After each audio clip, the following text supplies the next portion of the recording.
Oh, so crazy when you burn in hell forever, forever, forever, forever, forever.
Oh, so crazy when you burn in hell forever, forever, forever, forever, forever.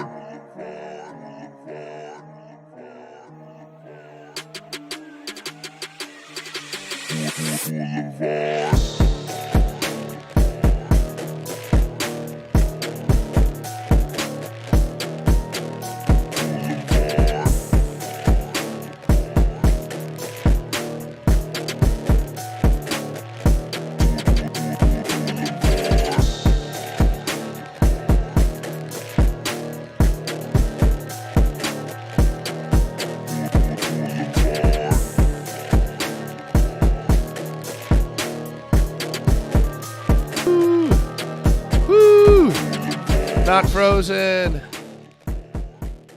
I'm frozen. You're dead, and I love you. What movie's that from, Joe?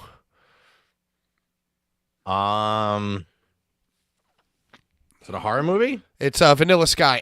Wrong. Vanilla Sky, which has horror elements, sci-fi elements. Hello, everyone, and welcome to Here Comes the Lame podcast. Might be my final episode of anything I've ever done because I am deathly ill. I'm talking about 100. What? 100.5. What? 101 degree fever. We're burning up here on this Thursday night. Back to our originally scheduled time. COVID. Yeah, I yelled at that guy. I told you about that last week. And he spit COVID on you? Maybe he might have spit COVID on me. I might have had COVID. So we're back to our original time. You know, I spent 1 week as a paid musician. Now I'm back to doing this, and I'm sick. How are you, Joe? I'm good. I had a good Halloween week. Besides yelling at the Rich Money Mark musician. How was your Halloween? Pretty good. I kept it low key. You know, we interviewed Low Life Louie on Tuesday on the program. Oh yeah, that was a great interview. He's I'm from the same neighborhood of Sunset Park, actually. Yo, he's another one of these guys that's such a well-spoken, like thoughtful dude. Like I never spoke to him like for that long. You know, I'm always just like saying hi to him in passing.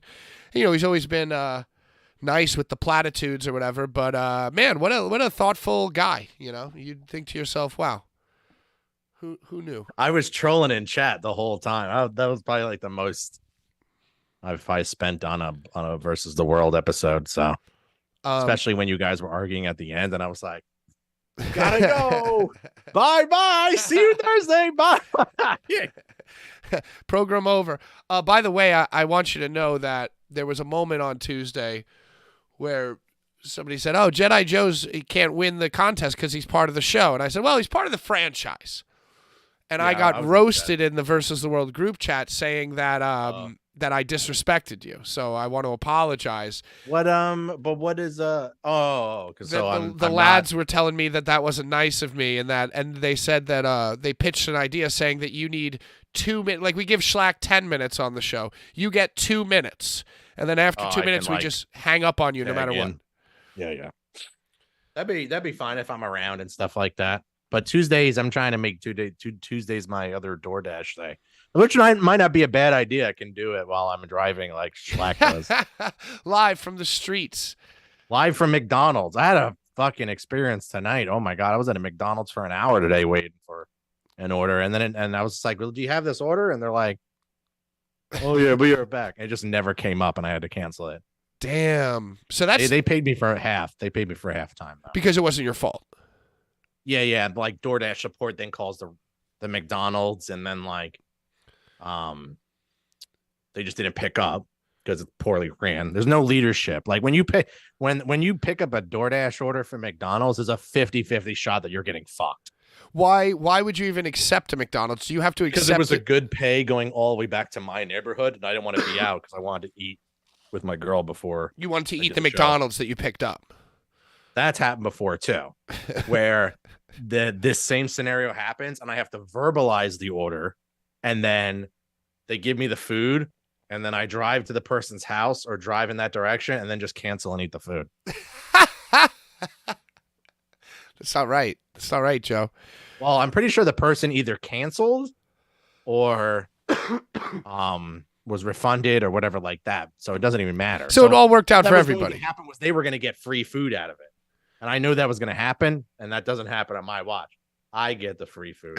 I had to stand in the stinky McDonald's with all the kids and all the teenagers and all the homeless. Yes, and all the homeless. I'm in a McDonald's on Parkside Avenue, outside of Philly. Like Yeah, you're in the weeds. More than $8. You are in the weeds, definitely. You know, actually, it's funny you mentioned that because when I was on my way home today, I stopped and got McDonald's, and it was an utter shit show. It's always a shit show because they just forgot about them after COVID. Like they're just like, oh, whatever. You know, and they have these, I guess you can like order on these like big touchscreen pillars now. I haven't been to a McDonald's. The kiosks. And so it's like, okay, this is what I want. You know, and obviously they spam you with ads as you do it or whatever. Like to like download the app and like register your email and like, oh, do you want to get a milkshake? It's like imagine, like the meme is that the ice cream machines in all the McDonald's are broken, but like the kiosks are still asking if you want ice cream. So you hit yes, but then they're like, oh, sorry, it's broken, out of order. Yeah. And sorry, out of order. Yeah, it's such bullshit. So I sift through this because the line is like crazy. There's a McDonald's on Main Street, so it's like a central hub. That's the thing. You got to find an off the beaten path McDonald's. Then it's not so bad. But the central locations are pure fucking hell. Like the Penn I went Station. to one yesterday and the food was ready right away. I'm like, all right, let's ride the hot hand. You went to the McDonald's one too many times. They tricked you. Well, exactly. I got fucked on the first one. Since I've been back at dinner, they fucked me on the first one, nailed it on the next one, and fucked me on the next one. So I guess. All right. So the next one, you're due. You're due, basically. I'm due. Yeah. You got to do best of 7 series. Speaking of, well, anyway. So I do the kiosk, right? And I just got a McChicken and a burger. I just need a little like survival snack. I was dying. So it's like, okay, $5, whatever. So I tap my phone. And it's like, okay, listen for your number. And I'm like, okay, what's my number? Fuck's my number. Like, it didn't display on the screen. Then I look over. Everybody's got these receipts. Yeah, the woman didn't have a receipt tonight. So sometimes the receipt doesn't print. Right. So I went to the one fucking kiosk that didn't print me a ticket. And they're like, they don't replenish the thermal paper. That's why. I mean, listen, that's the first thing I do when I come into work. I replenish the thermal. But I mean, that's a big deal. That's what I look at when I was on Expo or in the kitchen. I always look at that thermal paper. Yeah. You don't want to get busy and all of a sudden, Yeah, you see the blue line. It's not working. And then all of a sudden, 30 orders come piling back and you had no idea you had them fired. Right. So then you got to fire everything at once. Yeah, when you put the paper back in, 10 tickets spit out. It's like, oh, fuck this. And you'd be like, come on, man. Meanwhile, it was your fault. You could have prevented that. Right, but luckily, you see, that's the thing, Joe. I think I might want to work at McDonald's. I want to work at a place where I don't have to care if I forget to do that. Yeah. Yo, but the one guy, the fucking food runner guy who would I guess he was doing fries to complete the orders and calling out the tickets. That guy deserves a raise. That guy was crushing it. And I even went up to him because there were fucking 25 people waiting with these tickets. And I'm like, hey, dude, can I ask you a question? I had to be like that guy. I was like, you mind if I ask you something? He's like, yeah. I was like, I paid and it didn't give me a ticket, didn't give me a receipt. I could show you my bank statement that shows I paid. And he's like, Joe, I probably could have just stole the hamburger. I probably just could have grabbed somebody's thing. Yeah, but that's all. You can just be like, yeah. You see all the receipts, all the Uber Eats orders and DoorDash orders all facing forward with the numbers. Yeah. It's like, I'm here to pick up 295 and 347. Well, have you seen the meme that says, I love going to Chipotle ever since they put in the free food shelf. Because, with Chipotle, it's right there. It's right in the front. It's not behind the counter or whatever. It's man, I love going to Chipotle. This free food shelf is the best shit they ever invented. This is a hilarious start to the show, by the way. But yeah, so so he told me my number, and then I waited, and I got my shit. It wasn't so bad. But, oh, my God, what a fucking clusterfuck. It's always a clusterfuck. And then other times you go there, like I said, it's just have a nice day. Boom, you're out. Wow, they must have the A-team on. They have it's the most efficient operation ever. Ronald McDonald was visiting that day, the district manager. So I noticed that you are no longer wearing Phillies gear. How are you dealing and coping with the end of baseball season? Yeah, baseball's all over with. The World Series finished up last night. The Diamondbacks got destroyed by the Rangers. Was it a sweep? It was 4-game sweep? No, it was a 4-1. That's what happened to the Mets in 2015, 4-1. One of the games was 10-0. Game 4 or something like that was 10-0 the other night. Oh, no, it was 10-0, and then they came back 10-7. Oh, wow. But, yeah, Corey Seager got the MVP. Second time MVP, World Series MVP. And shout out to Jacob deGrom, former Met players Jacob deGrom and Max Scherzer, who were basically the kids on the school project who didn't do any work but still got the A+. Did you read that? It was also the lowest viewership of a World Series ever. It was the most unwatched World Series. Yeah, it's the Texas Rangers and the fucking Diamondbacks, dude. Yeah, no thanks. They screwed up. They got to start rigging Yeah, see, baseball's trying to be all modern, but they're missing one crucial part, which is rigging it. Yeah, they got to rig it so that they can get. They should have had the Phillies in there. Yeah, Phillies and Yankees. Let's go. You want to pull every year Phillies Yankees. You want to pull a number? Let's go, dude. Yeah, Phillies Yankees or. Yeah, so I just want to say from the bottom of my heart, fuck the Texas Rangers and fuck every ex-Mets player that no longer plays for us, and they can all suck it. And yeah, so that's pretty much it. What's going on with you in NFL betting? That $10,000. I didn't place anything on the game tonight, the Steelers and Titans, but that $10 into 10,000 died on the fourth day. I got to $100 wager, and then it died on like a Jason Tatum assist. So wait, tell me about this. You tell me about. I don't have no idea. I started with $10, and then it was like it's always a one. It's always basically even money, like a 1-to-1, a 1.10, a 1.25 odds. Usually like 2 legs or 3 legs.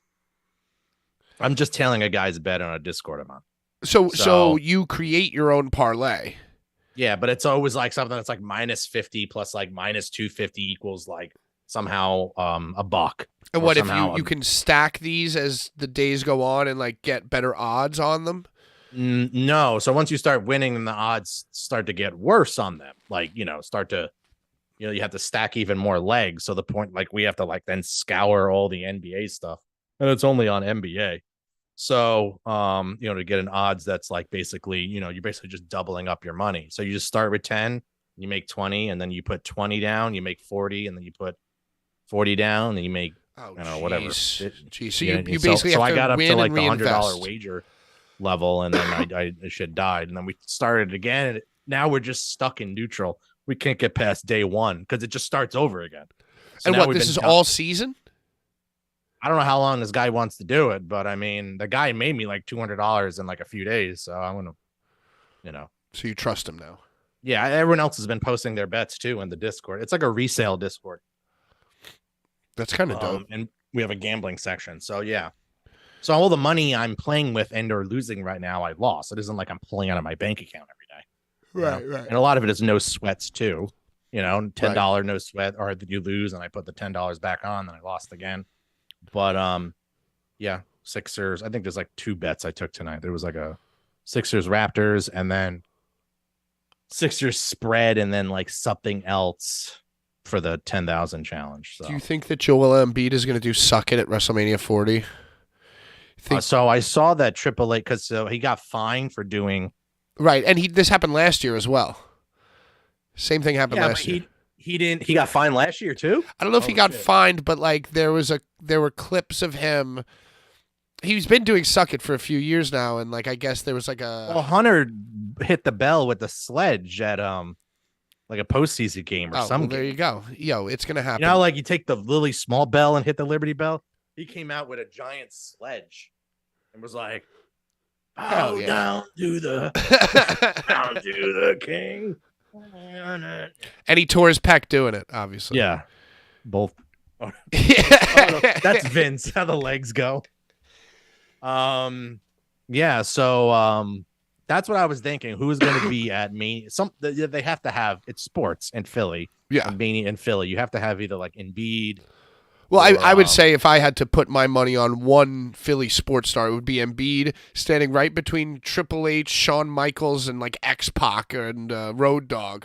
And they just come out and do suck it. Maybe there's a bit. Maybe Joel Embiid gets like, I don't know, a super kick in on like The Miz. Yeah. Something silly like that. I don't think it's going to be a real match or anything. No, it'll be like a pie face fucking whatever with like a bunch of suckets. Yeah. Yeah, but yeah, that'd be fine. Yeah. 76ers. And that music gets played. The lamest. Are the 76ers good? They're good, but they always lose in the second round to the Celtics every year. We're kind of over it, so. Speaking of Halloween, which was last weekend, you finished up your Halloween horror movie tour. How'd that finish up? Did you watch anything good over these last 4 weeks? I don't think you've mentioned one movie that was good. Let me get my list here. It was a good one. I took recommendations. Now, do you have a full list of what you watched throughout the season? Can we run down the full list? Wow. You watched all those? No. So there's ones that aren't the ones that are bulleted, the ones that are actually like colored in. Oh, you have them checked. Ones okay. that are and then eventually I was like, oh, I have to keep this like somewhat organized for the show. So it turned into like week 2, week 3, week 4. So yeah, week 4, I did not watch Knock at the Cabin. Yeah, probably a good idea. I watched I didn't watch much because it was a shorter week because Halloween's over. I watched Talk to Me. Ooh, yo, I've been very, very interested in that. Was that good? Oh, I thought you said you saw it. No, that's the one I saw the trailer with like the hand and like the kids go viral like doing videos about like the hand, right? Yeah. I thought you said you saw it, but I don't want to talk too much about it. But it was like a hand, and then you're like, and I think that those kids who are in it are actually like TikTokers. oh, really? I feel like I heard that like they are kids who actually do like horror movie like shorts and stuff, and whatever happened, and they got some funding in this movie. Like they're in the movie. I don't know if they're like a linchpin of the movie or if the movie existed and then somebody was like, oh, we should get these kids because they do this shit. Like I don't know how. Yeah. But I remember reading that. Was it good? It was all right. Yeah, it was all right. And then kind of had like this weird twisty ending, like most horror movies, but it was all right. I don't want to say too much because you said you wanted to maybe see it. Yeah, I'm very intrigued by it. But it was definitely very creepy. I've also been watching American Horror Story season 12 with Kim Kardashian. Oh my God, they're up to season 12 already? Yeah. Kim's good in it. She's she plays like Hua. She plays the agent to all these like actresses and stuff. And she's like sleeping with producers and like she's really bitchy and she's like really nailing it. Nice, that's pretty cool. It's basically the season's concept is like Rosemary's Baby, basically.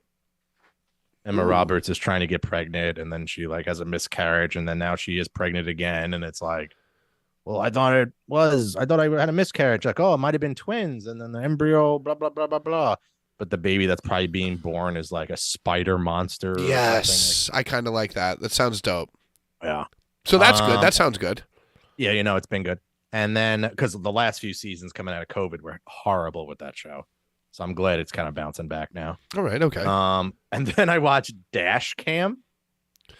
I've never heard of it, but I can imagine what it is. So it's based on someone who. Sorry, I thought something was going on upstairs with my girl, so I was just making sure she was good.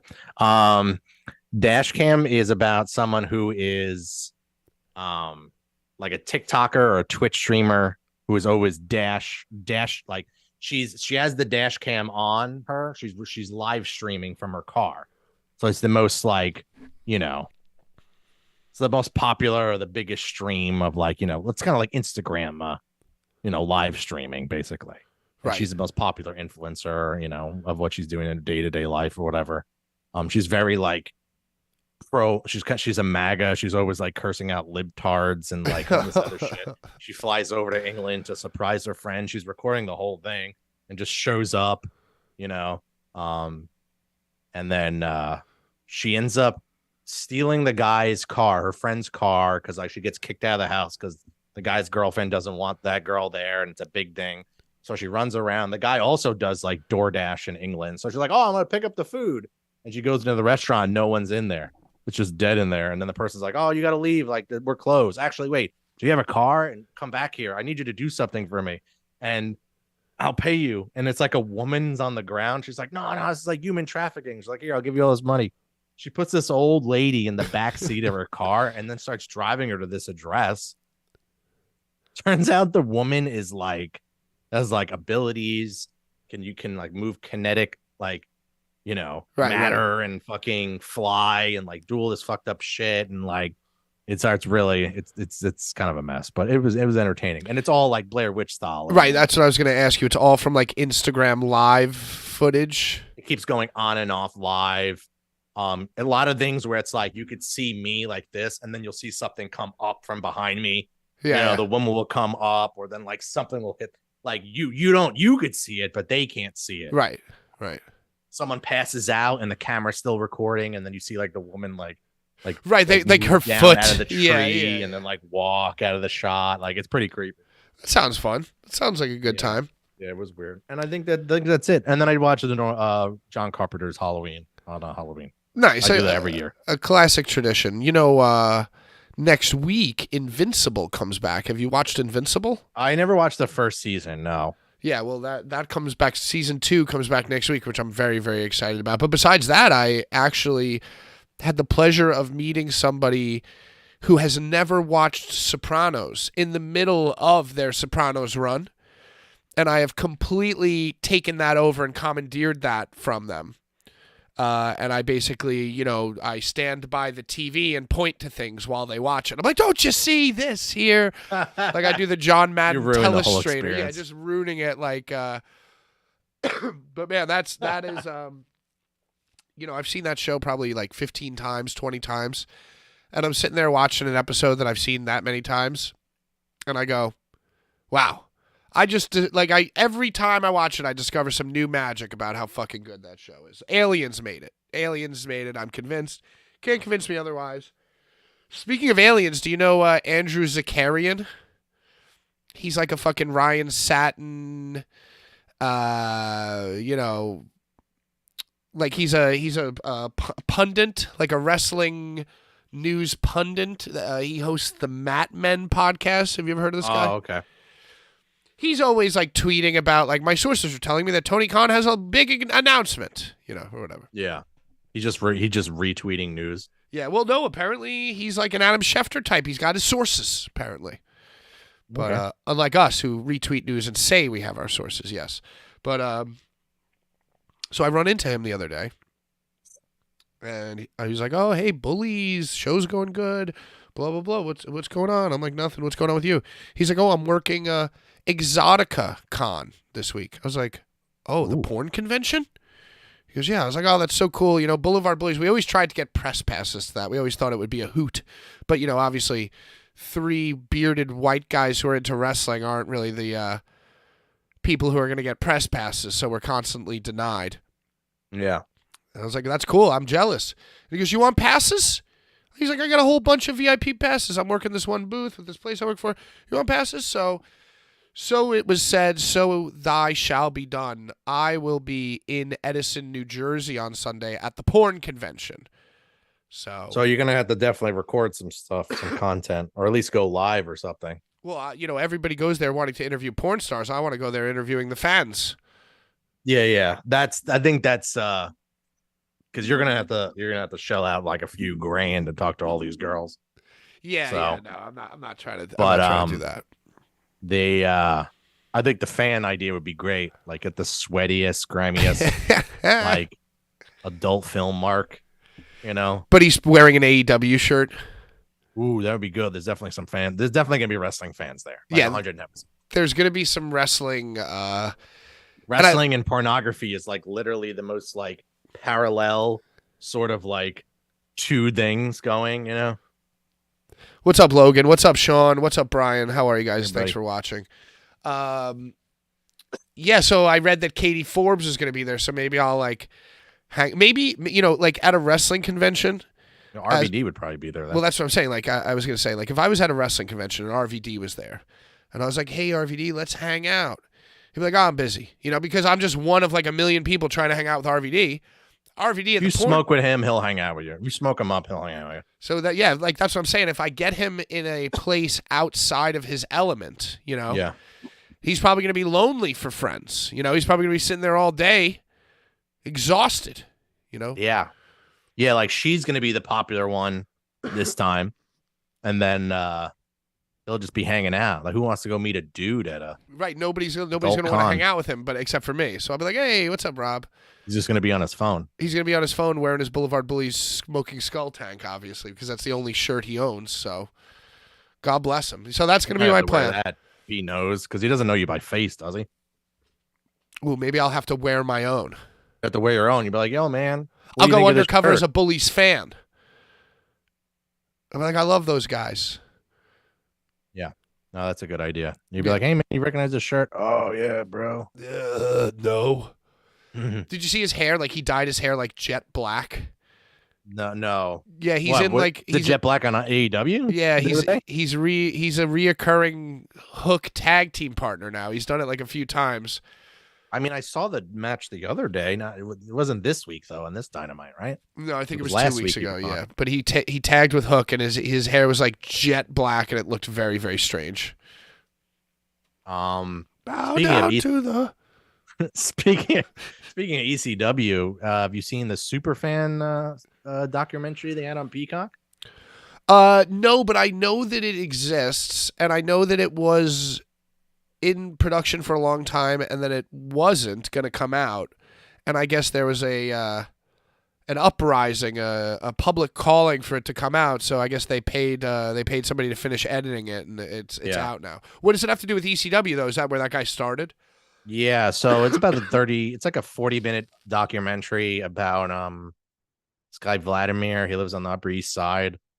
He's been to he's pretty much, you could recognize him. He's like a dark Haitian. He's more light skinned, but he is from Haiti.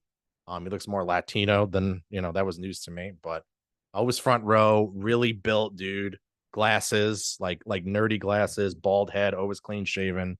He was always sitting front row at ECW and like all the WrestleManias. If you watch any WrestleMania, he's like every WrestleMania, he's like front row for the first like 10 at least. And especially if they're like local East Coast and at a garden show. So And he a was lot of like these the garden green shows, shirt if you see guy. on tape- What's that? He was like green shirt guy before green shirt guy was green shirt guy. Well, are you referring to Green Lantern fan? Is that what you're referring to? You know, the guy who wears like the neon green smiley face shirt at every event. He's at like everything. The guy's like a bajillionaire, I guess. Oh yeah. The guy now that's green shirt guy. Yeah. Right. I know right. you're talking about I'm sorry. But yeah, there was Hat Guy, Rob Zombie, Howard Stern guy. Yeah, there's all that. It's the same crew. Oh, so he's an ECW superfan original. Correct. He's tightly knit with Mike Johnson and the New York guys. Very cool. Was it good? It was really good. I enjoyed it, but definitely gets this guy went to every WrestleMania except for 2020 when it was at the Thunderdome. Right. And then his house, like I said, his house is on the Upper East Side, and it's like a shoebox, and it's all like you see how like I have a few figures here and stuff like that. Right. I just haven't put them away.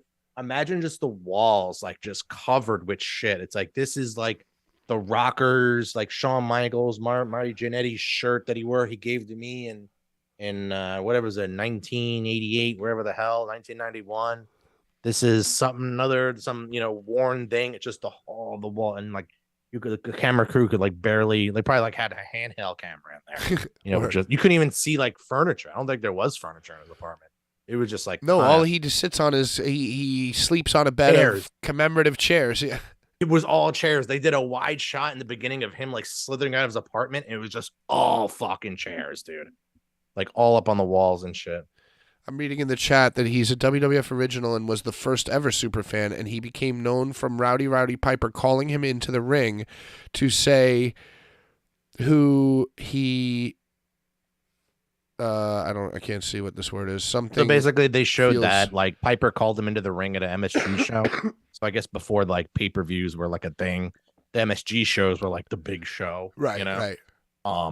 He kept saying the Mecca, MSG, And then Piper called him to the ring. He jumps on the apron. He's like, who should my partner be like next week or next month, whatever the show was. He's like, Hulk Hogan. He's always like this. He's always like, number one, Hulk Hogan, number one, So, in your expert opinion. Yeah, thank you, Sean. In your expert opinion, what is the percentage of human brain that this guy has? He's definitely a little touched. Touched by wrestling. They ended up making a little video for him during COVID, I guess, to say they missed how much they miss people like him. It was like Michaels and I think it was Triple H and Vince and wow, that's a little weird. Do you think this is just propaganda to try to inspire a new generation of fans to spend all their life and money traveling to WWE shows? Yes, 110%. That's everything that WWE involves philanthropy and money and stuff like that. So they also had when they went to Mania in Tampa, he was like taking a picture at a photo op at a big like pirate banner or whatever, big old pirate ship backdrop, and Stephanie and Hunter come up with they say hi to him and take a photo op, of course, shaking his hand, probably pointing the finger, you know how he does. Yeah. And gave him a big old shadow box with like the WWE just title inside of it, or like just doesn't look like the straps. I don't know if the belt was like folded on the inside, but it looked like the main title plate inside a shadow box that's like, to the number one super fan or the original super fan, Vladimir. Wow. That's pretty cool, actually. So this guy's probably sitting on like $1 million and shit in his house, dude. Oh, like memorabilia and shit? Yeah, probably. Yeah, not for sale, buddy, boy. Let that be he's a very lesson. like, I love wrestling. I love wrestling. I wouldn't have a life if it wasn't for wrestling. I love wrestling. Yeah, dude, you don't have a life. Nothing. Huh? I said the dude sounds like he doesn't have a life. Yeah, when like during COVID, it was just like, I mean, he did have some screwed up stuff happen. I want to ask him one simple that question. Kind of like put him on the fucked up trajectory. Oh, why he had like health shit going on? He ended up getting a hip injury, and then his mother died because she fell and injured herself or something like that, and had to have surgery. Wait a second. Then they put her in a nursing home, and she was like one of like the OG deaths in a nursing home, like in April of 2020. Oh, with the COVID. I was about to say, like, it's like, yeah, he went through a really rough time in COVID. He fell. Wait. You can fall anytime. Also screwed up. Like, he's not working out. You could tell he's not working out anymore. Like, he always used to be like ripped, like big. And now he's walking with a cane. Like, he's not who he used to be. So. I would have one simple question for him. I'd be like, listen, you met the Rockers. You're sitting on 1.5 in merchandise in your home. Everyone's talking about him. Like, everyone was on the show except for Taker. I think Rock, Austin, Vince, Hunter, Michaels, everybody was talking heads for this. Mom was sick in the hospital. She came home, fell, wound up back in the hospital. Turned out she had COVID as well, and then she passed. Very sad. Yeah. You think this guy ever got laid from being a super fan? You think like being a super fan ever led him to get laid? I think like he banged Marlena. I sure hope he got laid just from being in pretty good shape in New York in the 80s and 90s. Right. I mean, you don't need wrestling. Could have just walked around with the guns out, I don't know. Maybe a lot of his time was just sitting at the box office at the Garden waiting for tickets at 6 a.m. or whatever. Poor guy. He's the ultimate mittens of the 90s. I'm trying to think of anything else. I do recommend the documentary, though, but it's a short one, only like 37 minutes. Yo, or something like just to rewind back to horror, because we're both video game enthusiasts, did you watch Five Nights at Freddy's, the film? I've never watched any or played any sort of Five Nights at Freddy content. Yeah, me neither, but like I know that it exists, and I know that it's a very spooky game. So I watched it. It was fucking horrible. Yeah, it's basically like if Chuck E. Cheese was like haunted and the animatronic. Yeah. Fucking. Have you ever seen that movie? The games are good, apparently. Yeah, apparently the games are smash hits. The rumor was that he was Vince's bodyguard. Oh, that's interesting. Yeah, they're like, how did this guy get front row and all this stuff? And they're like, no, he's not my bodyguard. Vince did the thing, the meme, like. He did it again? Have you seen the meme of Vince doing this? It's like resurfacing. It's everywhere now. Yeah, he's like. Yeah. It's like, hey, the Phillies are going all the way. He's like, nope. Tell me about the SoundCloud rapping error. Speaking of Halloween, you see that Malachi Black had a Halloween party?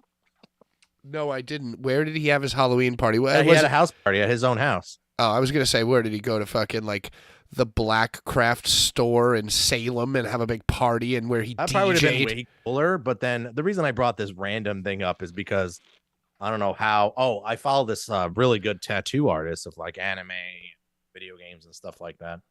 And I'm scrolling these pics, and I'm like, this guy's with Malachi Black. I'm like, oh, this is so weird.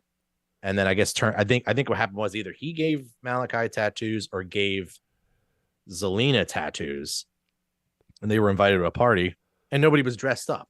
The only person dressed up was like Zelina, and the Malachi, he's not dressed up. The guy who dresses up every other week, every day he's on TV. The one day where it's his day off. He was just wearing camo shorts and a tank top. And his wife did like a 5-hour cosplay preparation. Yeah, she was like cosplaying a demon from Demon Slayer. Right. So, but she's all like, Hey, from Queens, Zelina Vega. Way to go. Way to go. Um, I'm ready for the next headline. Can I read it? Because you wrote this and it made me chuckle so much. Gigi Dolan says yes to a Nazi. Allegedly. In the text, it's like ... to a Nazi ring emoji. Ring. Yeah, it's very, very good. Very, very good. He dressed as a civilian, Malachi Black. Yeah, I guess Gigi has been dating Nazi Carter. Nash Carter. Right. Formerly known as, now currently known as Wesley. No, that's the other guy. Pete Wentz. His name's John Wensley or something. Zachary Wentz. Got it. Knew it. And they went on like, I guess, a Halloween Disney cruise, and they proposed. Of course they did. You know what? Listen, I'm sure it was very romantic, but it wasn't as romantic as when Darby Allin wiped his butt with Buffalo Wild Wings hot sauce. Yeah. I mean, full circle to last week's show. She was probably sitting there like, well, this is the second most romantic thing, but fuck it. Yeah. What is it with wrestlers at Disney World? A lot of them, it's because a lot of them live in Florida. Yeah, but I think a lot of them live in Orlando, Tampa. I mean, what else are you going to do down there? If you're not surfing, what are you doing? You're kayaking all the time? I mean, you can probably golf. You can probably fucking do something that adults do. Golf's kind of like an old person thing, to be honest with you. I mean, I know young people do golf, but like, well, like athletes golf. All right, I'm trying to. Baron Corbin golfs. Fucking The Miz golf. I mean, like, look at the demographic of older people that play golf. They're not going to Universal Studios and going on these like banged up roller coasters that like rock their spine everywhere. Like the reason old people play golf is because you're walking and getting out, and it just involves like arm and a little upper body. Well, it's not easy. No, it's not. It's way easier than getting on like King Dakar or some of these things and having your soul ripped out of your body at 150. Having your soul ripped out of your body like Gigi did to Darby, Yeah. Allegedly. But yeah, so who was he married to? Kimberly? Yeah, I didn't see him and her. I saw her and the other boyfriend at a FYE in Philly one time randomly. Who was the other boyfriend? The elbow, not Chris Hero. The elbow, not Chris Hero. Yeah, Dusty Rhodes? Who? Dusty Rhodes? No. Oh, JT Dunn? Yes. Death by Elbow? Yeah. Death by Elbow. They were dating for a little bit, but that was before she went off the rocker and was done doing what, like heroin or crack or whatever, right? And then, I guess they had a very, very messy divorce, her and Zachary Wentz, and she posted secret photos of him being a Nazi. Yeah, so. And we all know that Gigi, she likes them edgy. She likes them a little edgy. So, and what's edgier than a Nazi? Yeah, she definitely likes them, red flag filled. Yeah, more red flags, the better for her. Hey, congratulations. Proposed at Disney World. It should have been me. It should have been me. All the "it should have been me" Dolph Ziggler comments on the post. It should have been me. Yo, I used to think that she was fine as hell, and I watched one video where I was like, she looks like Darby. She's basically like Darby Allin with just a fatty. I can't comment. My girl's watching the program. So. Sorry. I'll try to be more appropriate. You know, I am now free from the You radio. say whatever you want, but Yeah, well now I am. I had a rough summer, but now I'm just letting it all out. We're talking about Nazis, PornCon. You know, it's just Brian's a bad influence on me. He got his way. Dolo. Yeah. So I It could be apologize. worse. It could be Larry influencing you, and then I'd have to bow out. Yo, of what this. did you said something so funny? Larry was talking on the show about something, and he said something in a way where it's like, "In this one, this is all about me," and you like, and you were like roasting with the chat. It made me laugh so much. It was like, you guys are fans. I'm production. I was like, you're all marks. So, hey, congratulations to Nash, Wentz, Carter, and Gigi Dolan. I'm sure that everything's going to be good and nothing possibly bad or toxic can come out of that marriage. Did you see these weird so I guess they're doing Crown Jewel this week. Over in Yes, yet again. Oh, speaking of Crown Jewel, I wanted to mention this before you move on with that, because you're mentioning Undertaker and Crown Jewel. It's the 5-year anniversary of the worst match ever, which is DX with bald Shawn Michaels versus the Brothers of Destruction, in which Triple H tore his pec again. Shawn Michaels was just bald.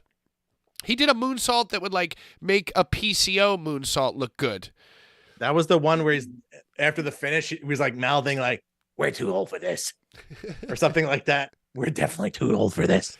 And like they were in the corner, like the bottom turnbuckle of one corner. And you know, Kane's he's like, mask with hair fell off as well. Well, yeah. Speaking of Kane, Vince has a cane now. Yeah. Oh, right. They were in Saudi Arabia for like a boxing thing, right? Or UFC thing? Yeah. So Undertaker and Kane had a revival. Yeah. It was just them being like really awkward, like, you know, evil villain Vince with the cane, and Undertaker looks like his like weird, awkward bodyguard. And they're just like, they're definitely like at a place at this thing. And then, you know, it was just weird. You think, I mean, I guess they're like real life friends. That Undertaker's like, yeah, fuck it, I'll come chill with you at Saudi Arabia. Yeah, I mean, they've done a lot. I mean, he's where he's supposed to be. They are both responsible for where each other is. Where each other is. Yeah, you know that's what I a good mean? point. Like, if it wasn't for me, you wouldn't have a thing. If it wasn't for me, you wouldn't have this much money, and you wouldn't be. You know what I mean? Did you see who they were sitting with in the row? It was like Mike Tyson, Eminem, Vince McMahon. It was some shit like that. It was some like crazy shit. So they're all over there right now, but it's in Saudi, or is it in like a different city in the country? Well, no, but the Kane thing came out because I think there was like a UFC or like a fucking boxing thing there. And then I think that they're doing like a Super Chosen, a Wonder Chosen soon. Like maybe this weekend even. What, their Crown Jewels this weekend? I guess so. I don't know. Oh no, it's the 4th, which is This weekend. Yeah. Saturday. So yeah, and it's like Cody versus well, we're gonna go over it very quickly later. So. Yes. But yeah, I think that's about it for like silly little headlines and stuff like that. Have you been watching any wrestling or? Well, no, because Monday I'm now watching Monday Night Football consistently. I have to watch my Monday Night Football. Especially since I missed my Thursday Night Football. And then last night I had AEW on for like 5 minutes and I just didn't feel good. And I'm like, I can't watch this. This is It makes you more sick watching that. Yeah, shit. It was so bad. And I really just lived vicariously through the lads in the group text just trashing it. Like, I was like, I know it's bad. I shut it off. Like, you know. I watched all of Five Nights at Freddy's, the film, and I shut off AEW after like 10 minutes. That's how fucking bad it is. It was so bad. I'm just kind of like looking at results. It's so hard finding like a legitimate results site. You know, it's always some pop-up. It's always like an acquirer, like Daily News or some sort of site that wants me to sub to something.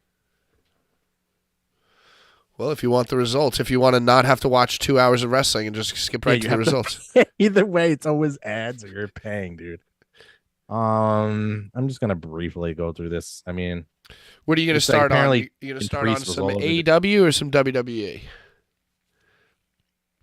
I mean, I just rather see what Crown Jewel has on the show. Yeah, let's talk about Crown Jewel since we were just chatting about that. These fucking guys. Being painful because you're sick. CBS Sports presents. I am incredibly sick, everybody. Hello. Thank you for watching.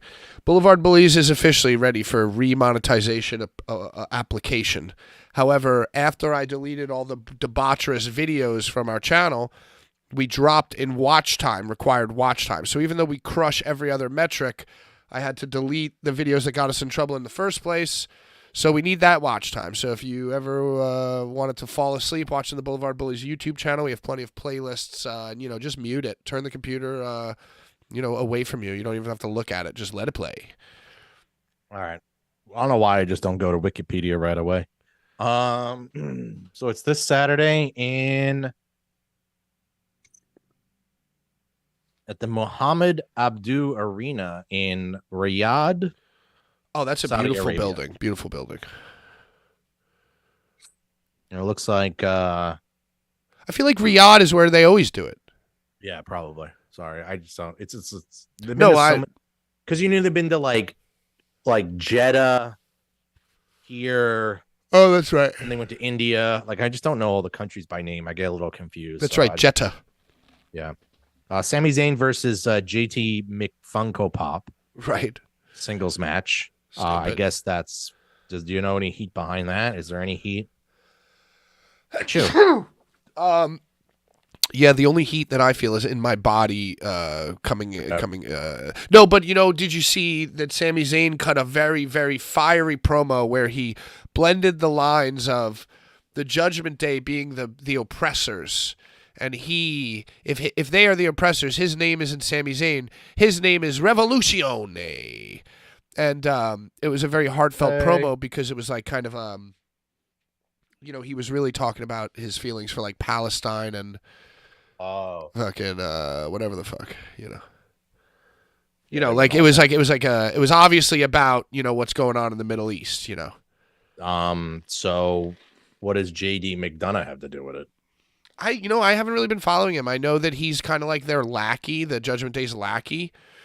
And So yeah, just he's tiny. An easy win for Sammy. Yeah, easy win. I think he's just very short with a big head, and he just looks like a weirdo. JD McFunko Pop, yeah. Yeah. Seth freaking Rollins versus Drew McIntyre for the World Heavyweight Championship. Ooh, Drew McIntyre kind of good promo. He's still shitting on people. Well, he came out. Who was he talking to? He fucking shit all over somebody. It was fucking brutal. I forget who it was, but now he kind of doubled down. Oh, he shit on Seth Rollins. He just called Seth Rollins an idiot right to his face, which was awesome. He's like, everyone loves your song, but nobody loves you. And then they gave him like a video package. And, I kind of like this. Like, they're tapping into how his big WrestleMania moment was the COVID year. And like, he was like basically on top during COVID. And like, he never really got like his his run. And so I'm he's checking like, if DraftKings has a pool we can use too. He's all pissy about that. He's gonna show up with the vengeance. You think there's any chance of Drew beating Seth? I was about to say, I think that should happen, but will it is something else, But yeah, I hope he does. That'd be cool. I think it would be cool to give him a little thing too. But once again, even if he does beat Seth in Saudi Arabia, obviously there's going to be a packed stadium of screaming fans, but it's still like, he took the L at Clash at the Castle, which was in his hometown. And, stateside, he hasn't been doing much until recently. So it might still be like a little fucked for him to win like in Saudi Arabia, but I guess it doesn't matter. His biggest moment was that Royal Rumble. Oh, where he eliminated Brock. Yeah, that was his biggest moment. Absolutely, 100%. And then winning and then going on to win. Right, but he won in the empty building.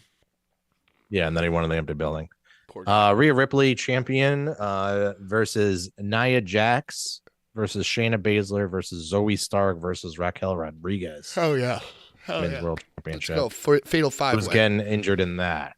Who's getting injured in that? Probably everybody. If you had to ask me. And that's what it sounds like as a odd number women's 5-way for the championship that has Nia Jax in it. I would say.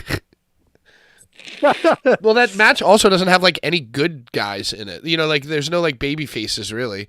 Like obviously Rhea's the most popular, but Rhea and Raquel probably, right? Oh yeah, I guess Raquel, but Raquel's not like a baby face as far as like over. She's just aligned as a babyface, but nobody cares about her. Being Rhea retains?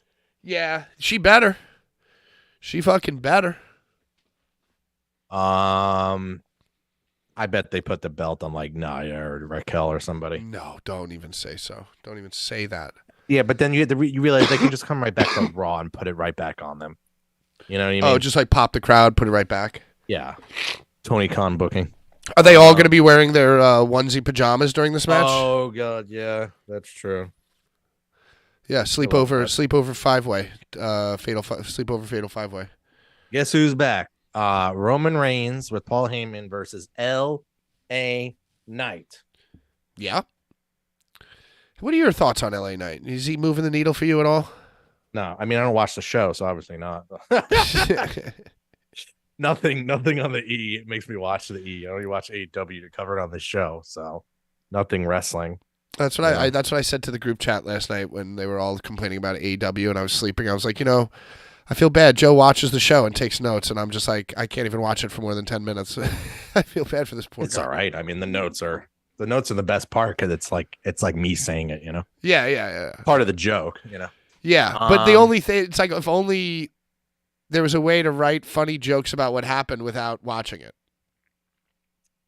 Yeah. No, you kind of have to, but I don't mind. It's 2 hours, and plus I can get the the ad free one, so it ends up I finish in like an hour and a half. Shout out the free one.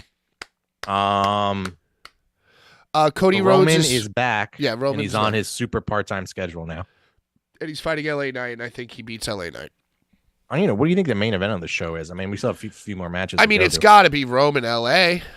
Yeah, for the undisputed WWE, the undisputed WWE, the undisputed Universal Championship. By the way, I'm sorry, I got to stop you because you made me think of Samantha Irving, and I know we've spoken about this. We've mentioned this. Wow, she's been laying low, I think, or my algorithm just was like, all right, you had enough. Enough for you, yeah. She was recently on Chris Van Vliet, and she did like a pod with him. You know that guy, the guy with the the weatherman guy, Oh, the really pretty guy. Yeah, the really pretty positive guy who's like, it's just like shut up. But so she tells the story of how her and Ricochet met, and I just couldn't stop saying, like, man, this is so fun. These are the two lamest people I've ever fucking. So Samantha Irvin, and this is like, how unprofessional is this, right? Like she's got the gig ring announcing, so she's just going around following all the wrestlers that she's going to get to work with, like on Twitter. She's following all these guys, right? And then she follows Ricochet. Ricochet follows her back right away. Now, this is Samantha Irving's words, pretty much. And so Ricochet, as soon as she followed him, he followed her right back. And she went, oh. And then within moments, he followed her on Instagram. And he said, and she said, wow, that really impressed me because this guy had to open up a whole second app to find me and follow me.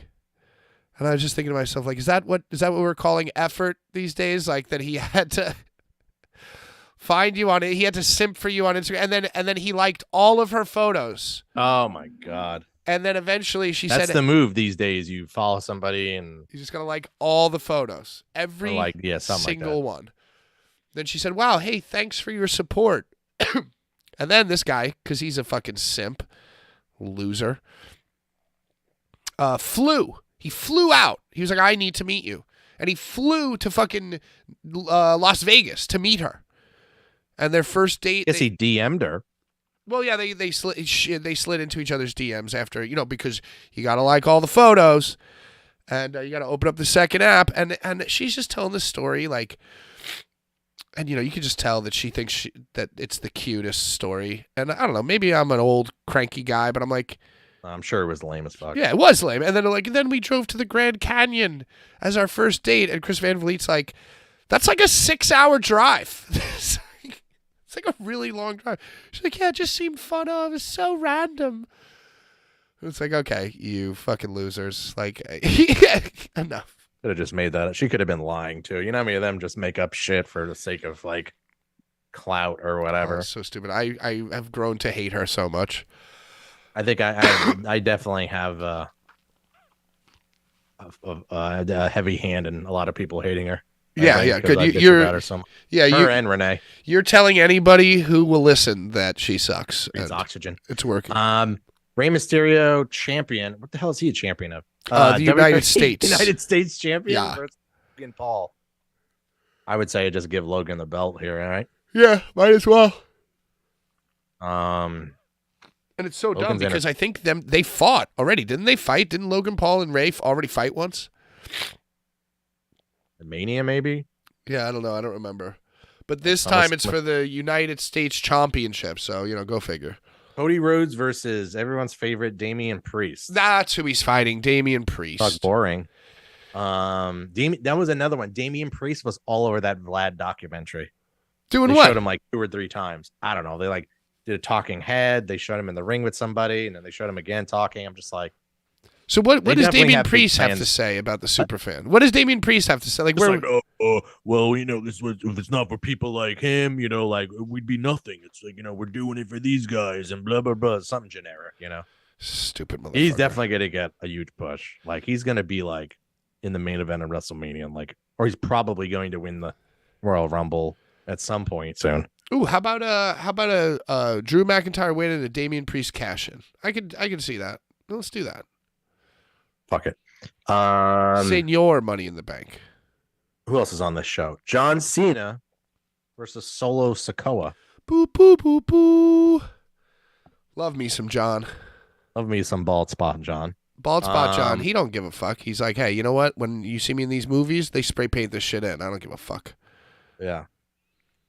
I guess it's Cena's winning this. Are they gonna not, or they're not gonna give Solo? Maybe they could give. Maybe that'll be like a little storyline match. There'll be some interference. Like I could see some interference. Oh, the thumb. Give him, the Umaga thumb. It's really kind of illegal because he covers his thumb in like plaster of Paris. So when he hits you with it, it's like you're getting hit with like a vase. If you're telling me that's just regular tape, like that's not just regular tape. Like he has fucking put so much tape on that it's like getting hit with a fucking billy club. Yeah. He can't move his hand. What I couldn't tell you why any of these matches are happening storyline wise, by the way. I know that the Judgment Day is feuding with random wrestlers. I also don't see main event Jey Uso on this show. Kevin Owens is not on the show, it looks like. Well, Owens punched. Did you see this? This was memed to death. Oh, I'm sorry. I'm fucking dying. He bet Austin Theory and who's the other guy? Grayson Waller. They were backstage. Grayson Waller and Austin Theory were like talking shit. Kevin Owens was standing there and he goes, "You guys better shut up because I could punch you both in the face with one swing." They're like, "No, you can't. No, you can't." And then he's like, "I can, and I'm gonna." And they're like, "No, you can't." And yeah, they was just in the corniest way. He went, "Wah!" and punched them both, and they both like sold. And it was just like, okay, well, poor Kevin. This is on the bottom. Kevin kind of cooling down, kind of cooling Kevin down a little bit now, I guess. Oh, that sucks. Yeah. Yeah, he's getting cooled. Io Sky champion with Bayley and Dakota Kai versus Bianca Belair for the WWE Women's Championship. Wait, say that again. Io Sky. Io Sky versus Bianca Belair. Oh, huh. Maybe give it back to Bianca. Maybe. What's going on with Jade Cargill? That's the only one I care about. You think they'd fly her all the way over there for like a backstage thing? I don't know.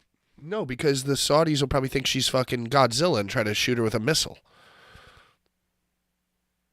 Because she's a huge woman. Stuff. Well, no, I'm just saying. It's like it's like Attack the 50-foot woman. Like they think they think Natalia's bare arms are scary. They're gonna be terrified of fucking.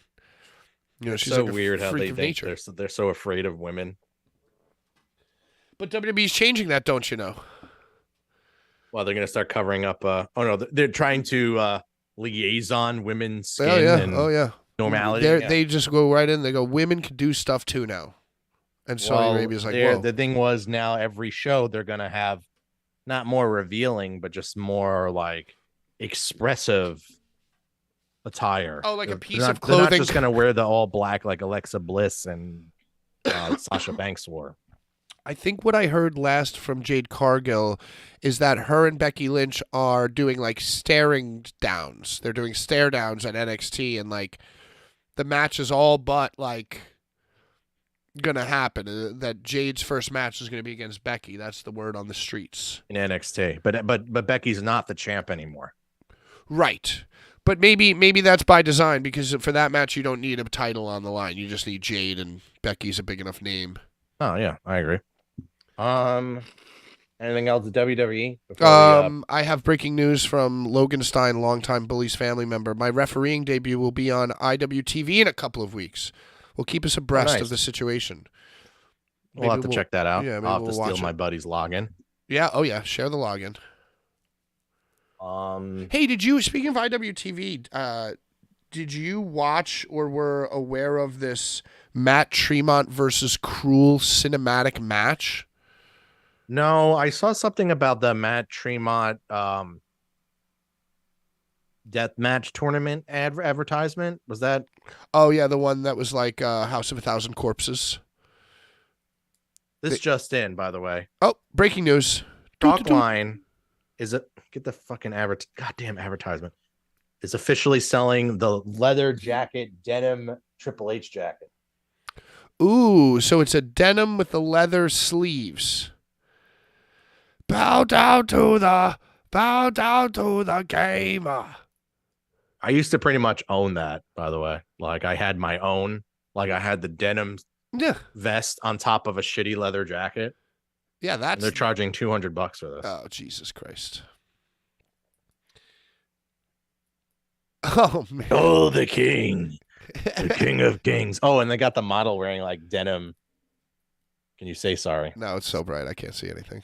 Oh, why is it so bright? About to give me a goddamn stroke. Oh no, you're blowing it. No visual aids on this show. Oh, there we go. Oh, he's got the jeans. All right, my overexposed stream. It's okay. Bow down to the gamer. That's 2001? 2001 Triple through H? 4 or 5. Yeah, when he came back after the quad injury. Yeah,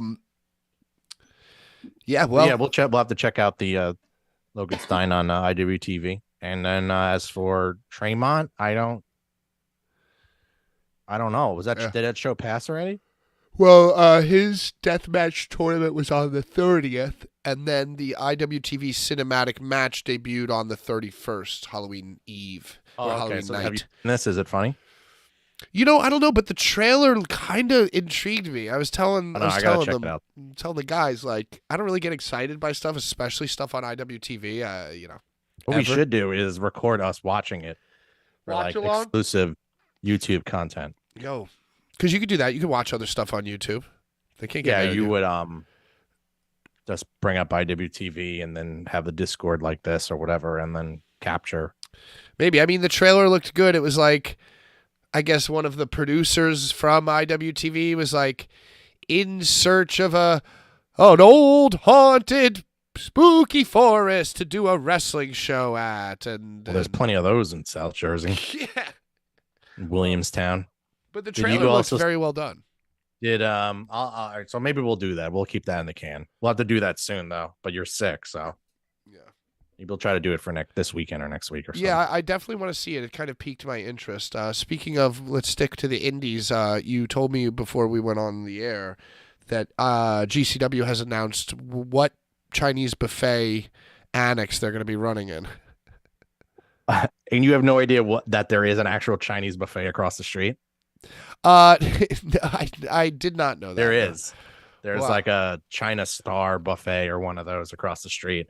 The venue they have is down by Penn's Landing, which is like where all the boats are and stuff like that, like nice boat restaurants. So it's right in the city. Well, you're right on the water next to the city. I mean, that's where Philly ends on the Delaware. But yeah, you can walk to anywhere and being all the way in Columbus Boulevard. Like, what people don't understand about Philly, it's a very sprawling city. And if you're over on Penn's Landing, there isn't like a lot over there. You're gonna have to like walk considerably a good mile into Center City if you're going to go to that stuff. But I don't think there's plenty of stuff for Marks to do over there, over by Columbus Boulevard. There's like a Dunkin' Donuts, Oh, yeah. Marks love Dunkin'. Faux Saigon, like pho place. There's the Chinese buffet. And there's the giant masquerade costume store, where people go and put on masks and Halloween costumes. Yo, I actually... oh, I'm sorry. I know exactly what you're talking about, actually. I know exactly that Halloween store that you're talking about. Yeah, the masquerade store. There's a Target close by. As for like hotels and stuff, it's not really the greatest. Well, you better clean that shit out of the basement and start Airbnb-ing some Marks. Yeah. I'm going to get my two buddies who follow the show. They're staying here. I wish I still had my place, but I'm not. I'm officially moving here at the end of the year. Nice. So, oh, yeah. So you'll be long gone. I mean, unless I'm going to like sign a month to month just to rent out my place for the one weekend and charge $1,000 a night, I don't think that's going to work. No, probably not the best idea. Not in yeah. All right, moving on to venue. I think it's like, where you have weddings or maybe a bar mitzvah or big whatever reception. How many seats you think? I don't know exactly what the venue looks like, but I would assume at least like maybe they could fit 1,000 people in there. I've never been there, but like you're thinking like a room that can fit whatever hundreds of people, 500, 600, 800 people, 600 people, 500 people for a big party, no dance floor, just the ring and no tables. You just pack it with fucking chairs. Yeah, that's true. Have they announced any of events yet? Like, have they announced Joey Janela's Spring Break 12? No, they just the artwork, which is very like Phillies kind of Sixers inspired with like blue and red. That sounds cool. I think it's more Sixers inspired. Actually, now that I think about it. Are you going to be going to that? Is that something that's going to be on your radar? I mean, it only makes sense because I don't know what I'm going to really be doing that weekend. I mean, like besides like Access, Superstore, like, I definitely want to probably go to NXT at the arena. You just kind of have to let all the shows get booked. And it's like, I'm like, do I really? Because WrestleCon in that hotel is like in the Sheraton, which is like kind of like a fucked area of Philly for like parking and stuff like that. So I don't think I'm going to be going to any WrestleCon stuff. Oh, wait a minute. I'm sorry. The WrestleCon Super Show is actually at the ECW arena. Ooh. There's going to be a lot of like sharing of the arena by like a lot of companies. Like there's going to be, I'm sure like New Japan and MLW and all these companies are going to run like Battleground, like Dreamer, whoever. But then like apparently NXT is running, and then apparently WrestleCon is also running too. NXT's running at 2,300? Apparently, yeah. That's kind of fucking cool, actually. No. WrestleCon definitely is. The Mark Hitchcock Memorial Show is definitely there, but apparently NXT is also running too. So it sounds like a lot of people are putting all their chips in kind of like people wanting to be in Philly, and if it's Philly, they have to be at the arena, the ECW arena, But how much are tickets to some of these shows if they're only at the arena? Yeah, that's a good point. And, since they fixed it up, I'm sure the rent there can't be cheap either. Because it's like I bet that dickhead owner probably marked it up too. Yeah, exactly. All right, well, moving on to AEW, Tony Khan gave Sting a present, and that present was Ric Flair. Thank God. And then Ric Flair gave himself a present. Right, so this is what I wanted to mention because I didn't watch the show, but I saw this. Because it came out today that Ric got a multi-year deal with AEW. And so what happened is, I guess Sting announced a few weeks ago, his final match was going to be in like February, right? And then the next week, Tony Khan had a present. Oh, yeah, I'm sick. I'm very, very sick, Bren. Within, like, basically from after the show on Tuesday, I just have been deteriorating, and now I'm really sick. I think we might cut a little short today because I'm, coughing and drooling and snoozing and snotting. It'll be over soon. Yeah, I'm in a lot of pain. I need to go lay under a blanket or maybe under a blanket in the shower. But okay, so a few weeks back, Sting announces his retirement match in February, right? Okay, great, grand. Everyone's excited. Sting's been on a run. I'm not going to take anything away from him. Then Tony Khan has a present for Sting the next week, and the next week's present is Ric Flair, coming out. with his Ric Flair drip, you know, and it was very, very funny because Ric Flair said, and Sting, not only am I here for you tonight, not only am I going to be in your corner for your final match, but I'm going to be here alongside you, with you, every single step of the way, every week. And Tony Khan was like, yeah, so that's not, we didn't agree to that. Well, have you heard this story? Rick, what are you doing? We didn't agree to that. Well, don't worry about it, brother. Don't worry about it, brother. Just draw up that contract. And he's like, and Ric Flair was like, and then after I help Sting with his last match, you can pay me for another year and I'll have my last match. It'd be great. Tony Khan's like, all right, how many millions of dollars a year do you want? Got him. But have you this is definitely a viral-ish video from the TNA days of Ric Flair. I don't know exactly who were the participants or what the context was, but it sounds like Ric Flair's done this before, where he'll just like book it on the fly for himself or somebody else, like whatever he thinks. So I forget who the characters are. Let's just say it's like there's a wrestler. I think it's like Frankie Kazarian or somebody of like that ilk who is wrestling for a contract in Impact or TNA. And he had to impress like 3 judges. And the 3 judges are like Sting. I don't know who the 3 judges are, but let's just say it's like Booker T, Sting, and Ric Flair. It's like 3 legends, right? I kind of want to look it up. Yeah, look this up. And so I guess the way it was supposed to go is that one guy says yes, one guy says no, and then Ric Flair is the third and final deciding vote, and Ric Flair says no. And then the guy like cuts a promo on Rick and like whatever happened, blah, blah, blah, right? But what actually happens is that one guy says yes, the other guy says no, then it gets to Rick, and whoever the wrestler is who's like fighting for the contract grabs the mic and starts talking about his kids and, starts talking about, it just cuts this like fired up, inspirational promo. And Ric Flair grabs Mike and goes, you know what? You changed my mind. You got the contract, buddy. And just ad-libs the yes. It was supposed to be yes, no, no. And Ric Flair just goes, you convinced me. Yes. And they had to give him a contract after that because like Ric Flair completely ruined the storyline. So I feel like he did that same thing. And maybe he might have ad-libbed like, Sting, I'm going to be here with you every single week until your retirement match. And what is it? It's 8 days later, and Ric Flair has a multi-year contract now with AEW. So, it worked. It worked. Hey, yeah, Dad, I'm going to need another like 2.5 mil. Yeah, I mean, could you just take it? Could you just liquidate some stuff? Ric Flair. Who? Don't worry about it. Sell the Jaguars? Yeah, I think we're gonna have to sell. I think we're gonna have to cut. Yeah, could we restructure Trevor Lawrence's contract? Because Ric Flair wants to walk Sting out to the ring every single week for 6 months. All right. Well, Dynamite was yesterday in Louisville, Kentucky. To start us off, we're gonna have the Renee over under at 3.5. Ooh, 3.5. 3.5, but the odds are plus 125. You know what? Renee has been crushing the 4. So I'm going to go Renee over at plus 125. I'm going to go Renee over 3.5 appearances at plus 125. They're in Louisville, a city rich with wrestling history. Who's to say that Renee doesn't go 6 times in one night because of her love of the game? Well, so far, you're going to like this first segment. Another cold open with Renee. Hey, that's how we do it. No it. Fireworks.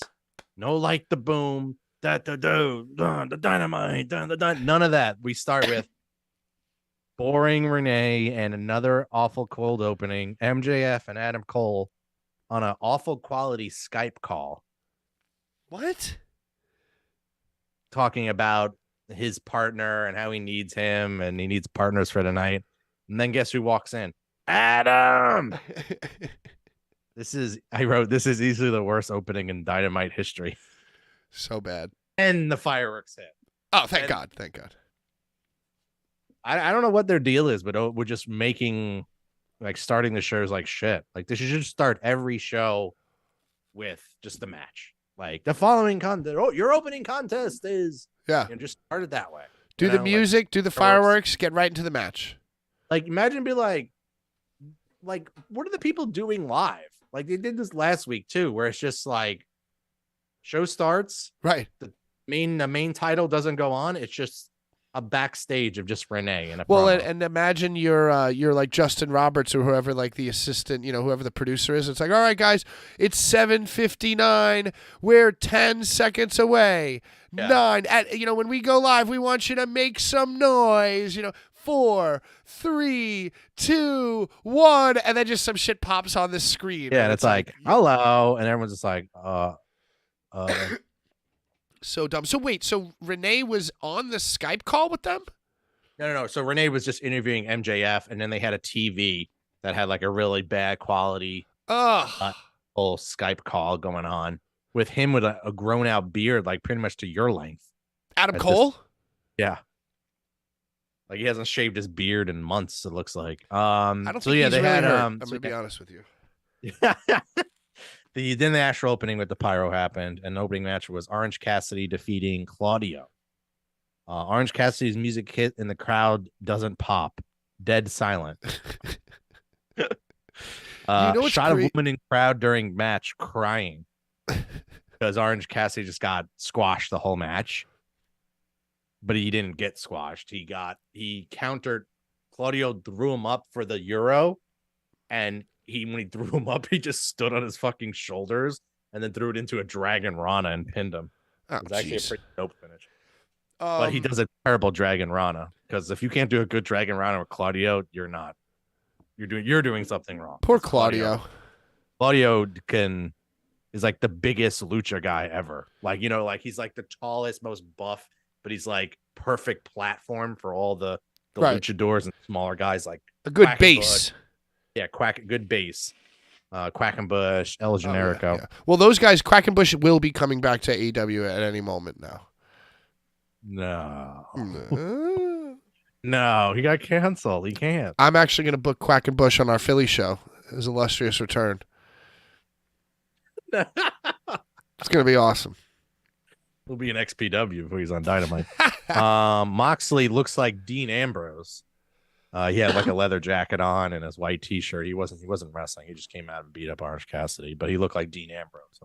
Huh. I mean, I've noticed that those two guys do look similar. A little bit. Mogul Embassy defeats the Elite to win the Trios title. Oh, wait, say that again. Title change? Yeah, the Mogul Embassy, or the Brian Cage and the other two big Mogul guys. Right. Defeat Adam Page and the Young Bucks to win the Trios title. It was due to a Adam swerve. Page and the Young Bucks were the Trios titles champions? I think so. I thought it was the Acclaimed. Is it? I don't know.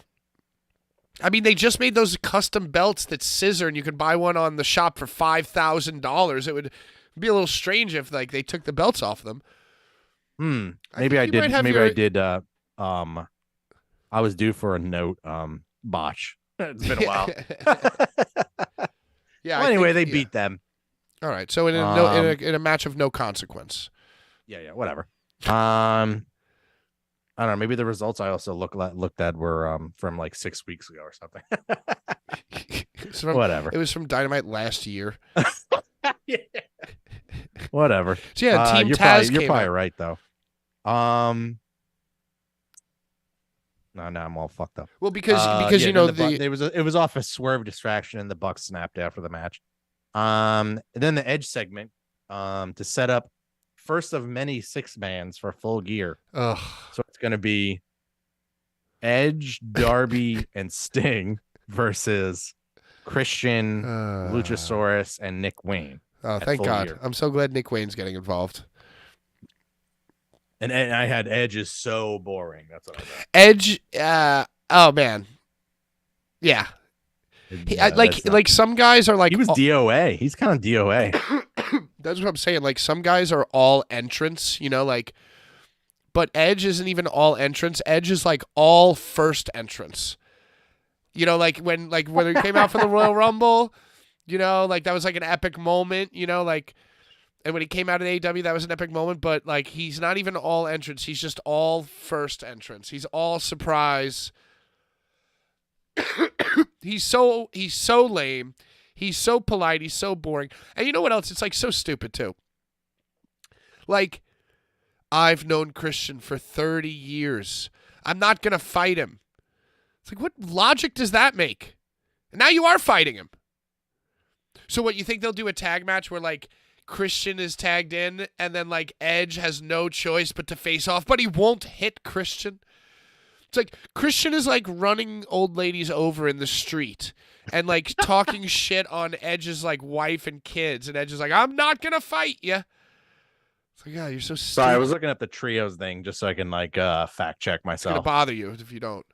Yeah. I mean, it does say they're the current champs, but what the fuck was Who are the current champs? the Acclaimed Yeah. and Billy Gunn. So what was it?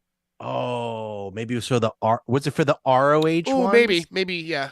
Oh yeah, I wasn't fucked up then. All right, so we'll meet in the middle.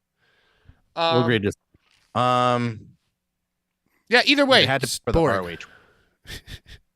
It had to be. It had to be. I had to be right. I wasn't fully wrong. Up next was an awful, huge Tony Khan script reading segment. Oh, from the spaceship, from the deck of the Starship Enterprise.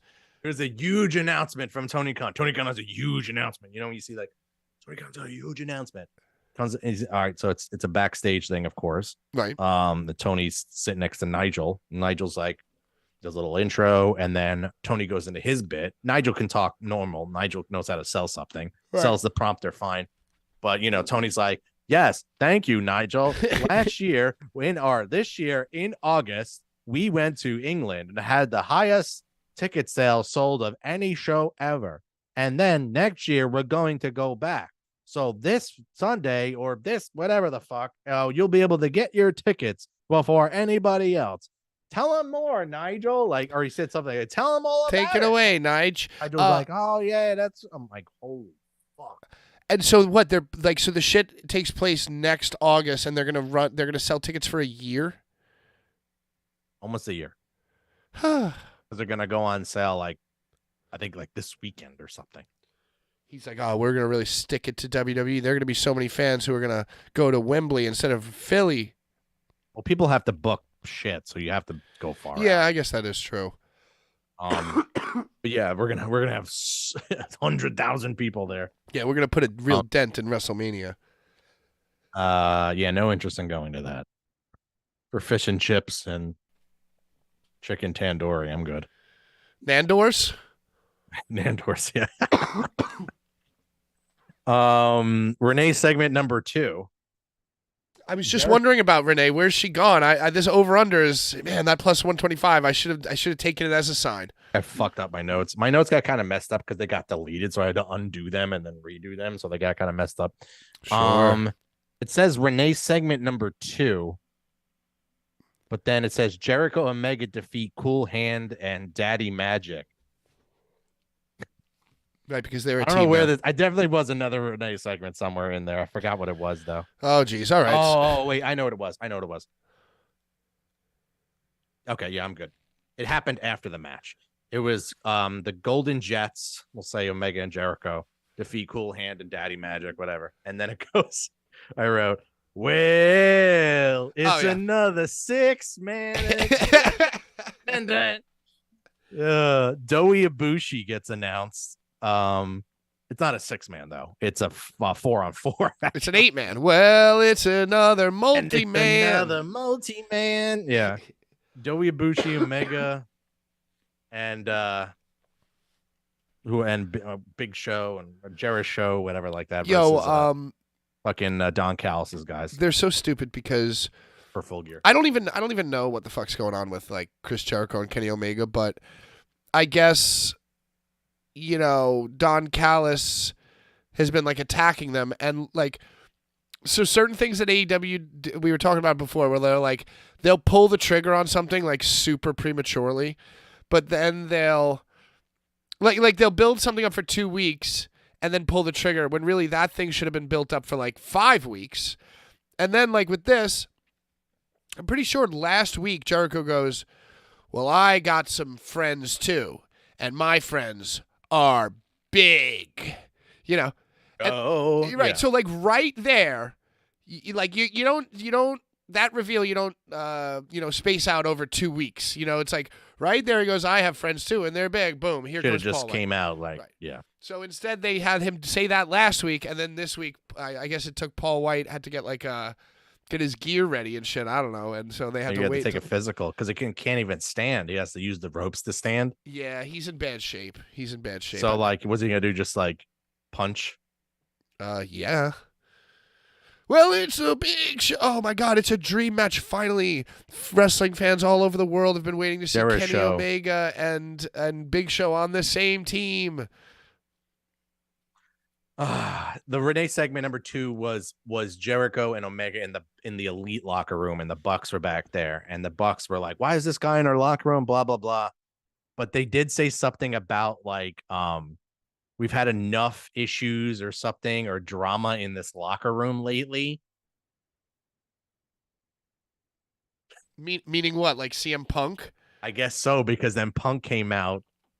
Punk went on Instagram and posted a picture of CM Punk with Triple H and Shawn Michaels backstage. Uh-huh.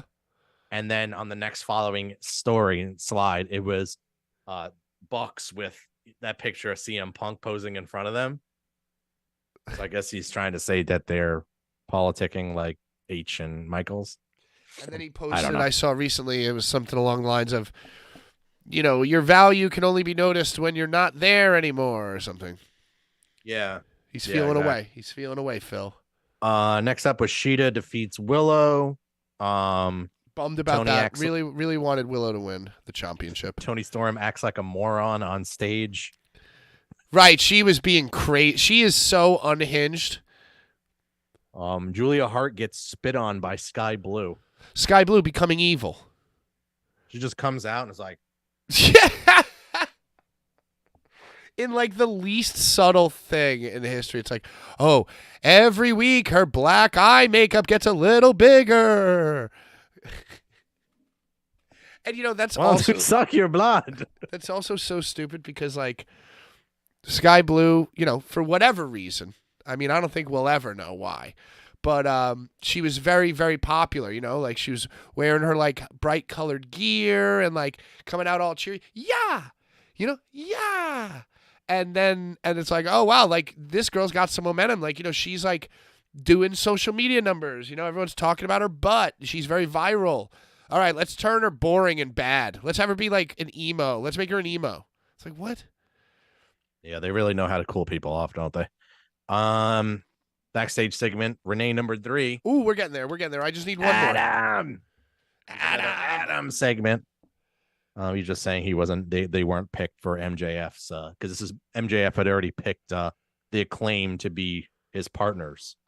Right. So like, even though Roderick Strong hates MJF, he's still like advocating that MJF pick them as his team.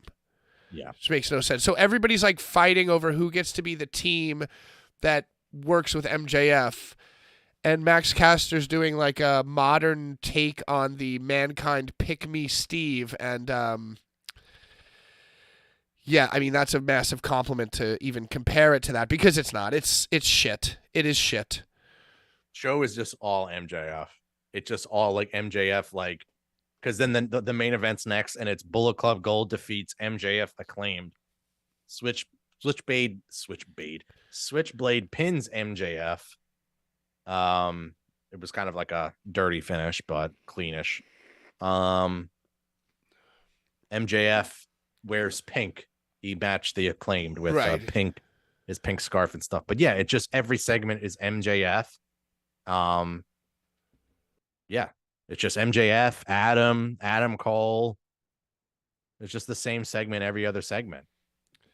And they recently have been like bringing back. You remember like. It's so stupid. It's so fucking like, it's really not good because like, I don't know, a storyline isn't that hard to make. And, I feel like if you have a simple story laid out, then the intricacies and like complexities and like the little Easter eggs or whatever, they naturally reveal themselves. Like if you just keep it simple, all those little, accoutrements and Easter eggs and all the stuff that those AEW fans eat up, the connections will draw themselves. You know what I mean? Whereas like what they do is they try to make everything so fucking complicated it doesn't make any sense. Like they try to try to make it so obvious, and they have to like they spell it out for everyone and like undermine the audience. They don't have to do that. Well, they just seem to always, So they had this whole thing that the whole thing that started this Bullet Club Gold feud is that somebody in a devil mask jumped Jay White. Yeah, they've been splicing. They spliced in the devil mask again. Right, but they didn't. But like for weeks they didn't do that. But now they're consistently doing it again. They did it this week and they did it last week. Who do you think it is? I guess it's Adam Cole with a beard. Yeah, I think it's Adam Cole with a beard. I mean, but then like, it's just gonna be Adam Cole, and then it's gonna be literally there is a laundry list of people they're putting up against MJF.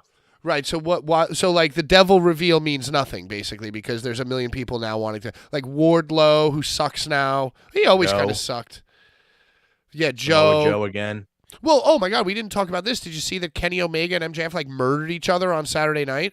Oh wait, we skipped the collision thing. No, I didn't. Yeah. Yeah. Well, I mean, there's not really much to say other than some of the clips from. I guess it was like Max wanted to do a work rate match with Kenny. And he did it, but they fucking Kenny Omega power bombed him off of the apron through a table and like held him there too long, so that MJF starts like sinking. Then he jumps off the apron. He like could have landed directly on his head. It was fucking ridiculous. So, and this is all on free TV on a Saturday night. Right, it was just a Saturday night. So fucking stupid. The Saturday night of Halloween. Not like how is that? How they just they did the match based on the fucking title reign length. Right. Which no one cared about. And only person that cares about is Mark Tony Khan. And they blew the match potential, and it's just on a show no one watched. I'm sure Cornette's gonna bitch about it verbatim for what I'm saying. Yeah. Like that's what he does. Like, and he's right. Like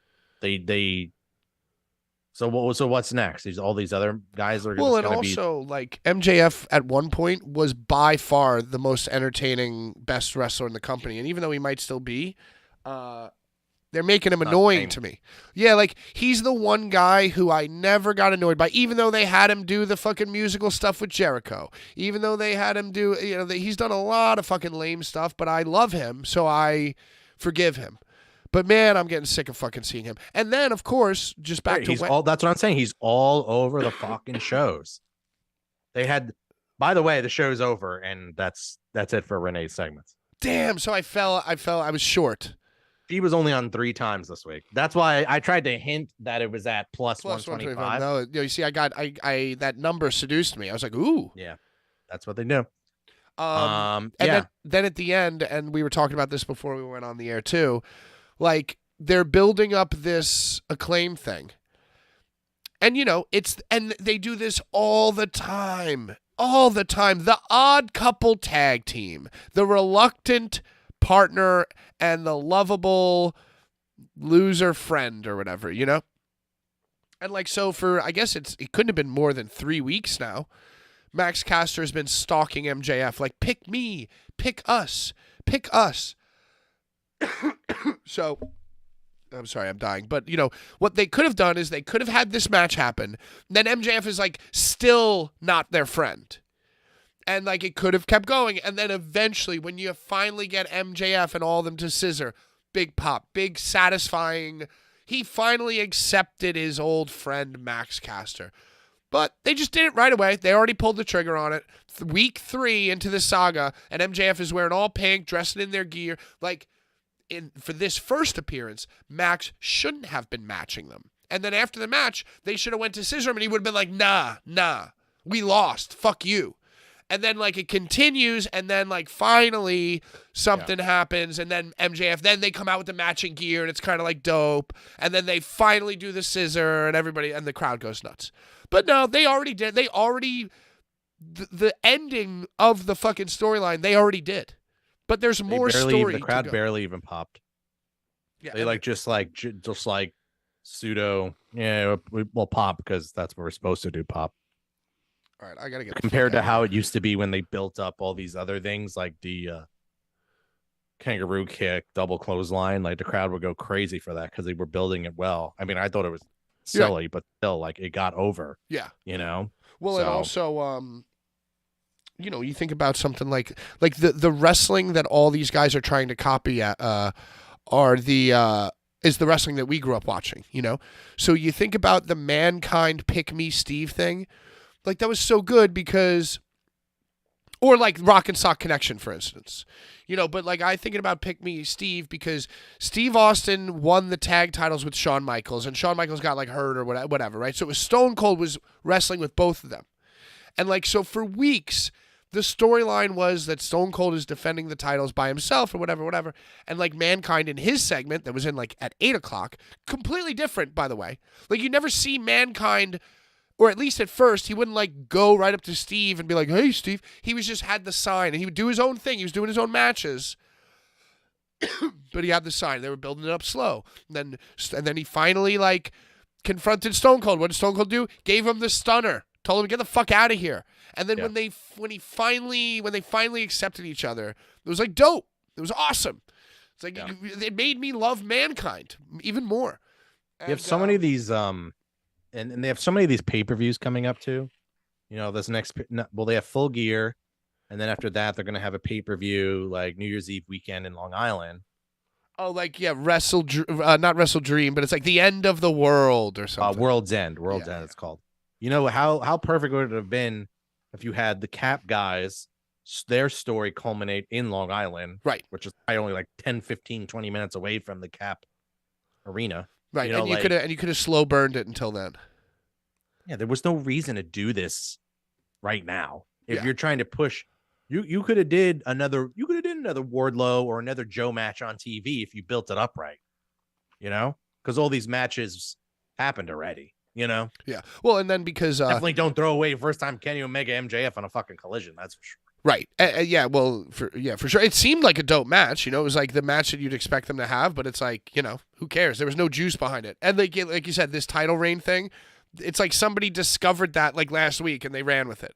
That's the way it feels like. Yeah. Like, oh yeah, that's right. Oh, you know what? Next week, yeah, we'll do this on Dynamite. Oh yeah, or we'll do it on Collision. Oh, okay, cool. Yeah, because that's the day. No, don't worry about it. Don't worry about it. Well, then they because NBA just started, like baseball was in playoffs. It's like, oh, Battle of the Belts. It's like, so like I'm watching the show. They're like, oh, stay tuned for Battle of the Belts. I'm like, oh, when is this? Oh, it's just like Rampage is 2 hours, and so at 10:00 it's Rampage, and then 11:00 it's Battle of the Belts. But it's just Rampage. It's just a 2-hour Rampage. And yeah, I always got confused by that. Yeah. Yeah. So it's a shitty show. And yeah, honestly, when I saw it really fucking sucks. And I hate to say this, but the thing that I love most about AEW is listening to Jim Cornette take a shit on it. And it's been like that for a long time. I've been slacking with my gym lately. Me too. But there'll be plenty of stuff to look back on when I'm bored in the winter.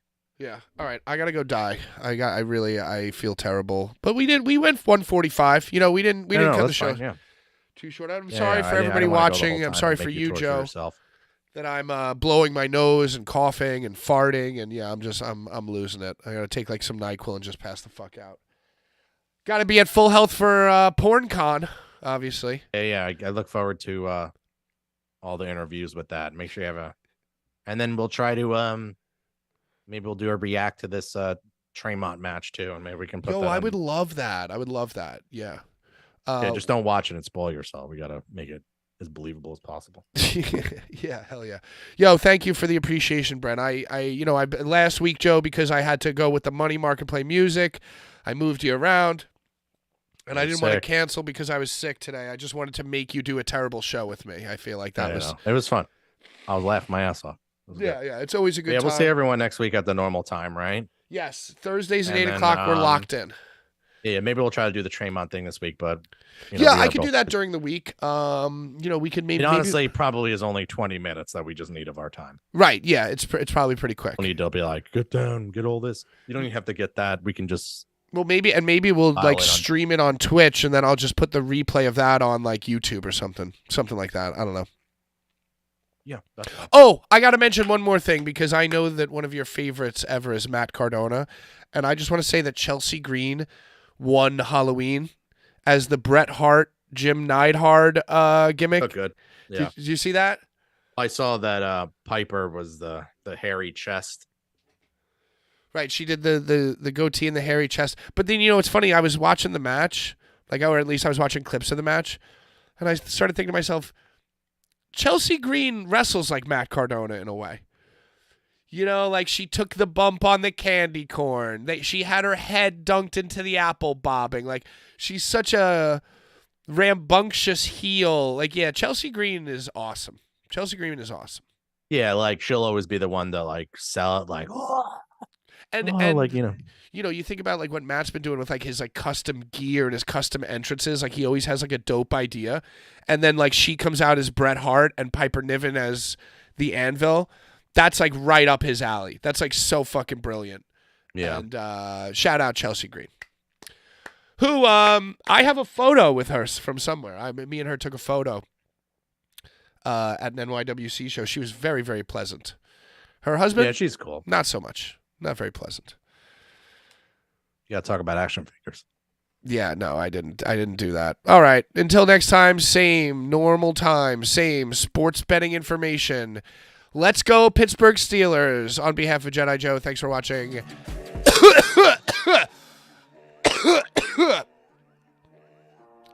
At a time. Bye-bye.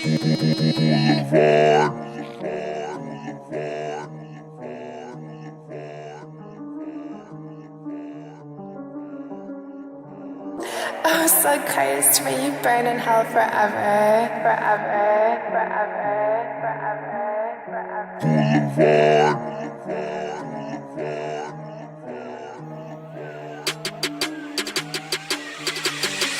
forever.